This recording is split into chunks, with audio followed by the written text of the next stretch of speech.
اور رمضان المبارک میں وہ شخص جو تراویح نہیں پڑھتا، صرف روزہ رکھتا ہے، تو اس کا روزہ صحیح ہے۔ ایسا نہیں ہے کہ لازمی اس نے تراویح پڑھنی ہے، اگر تراویح نہیں پڑھے گا تو روزہ اس کا ٹھیک نہیں ہوگا، بلکہ روزہ جو ہے وہ ایک فرض عبادت ہے۔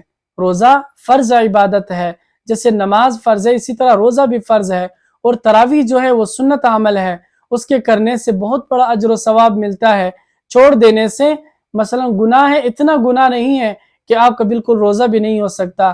روزہ ٹھیک ہے، روزہ ہو سکتا ہے تراویح کے بغیر بھی، اور تراویح اگر پڑھیں گے تو نور علی نور ہو جائے گا۔ روزے کی حالت میں مسوڑوں سے اگر خون آیا، کیونکہ مثلا کوئی مواد نکلا، خون نکلا یا کوئی اور پیپ وغیرہ، اور وہ آپ نے نگل لیا تو اس سے روزہ جو ہے وہ فاسد ہو جائے گا، روزہ ٹوٹ جائے گا۔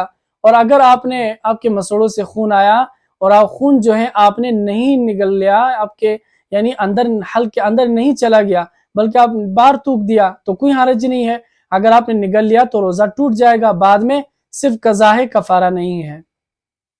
روزے کی حالت میں کلی نہیں کرنی چاہیے، یعنی جب آپ غسل کرتے ہیں اس میں آپ صرف کلی کریں، غرارہ نہ کریں، حلق تک پانی نہیں پہنچانا چاہیے، اس لیے کہ آپ سے ہو سکتا ہے کہ پانی اندر چلا جائے اور آپ کا روزہ جو ہے وہ فاسد ہو جائے۔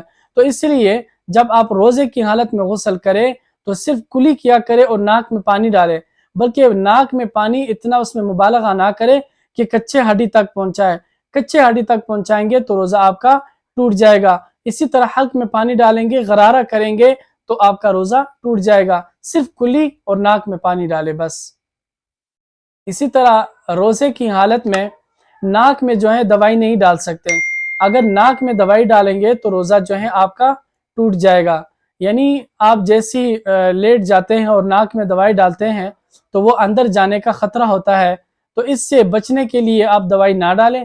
روزے کی حالت میں ناک میں دوائی نہیں ڈالنی چاہیے، اور جب روزہ نہ ہو تب ڈال سکتے ہیں، روزے کی حالت میں ڈالیں گے تو روزہ آپ کا فاسد ہو سکتا ہے۔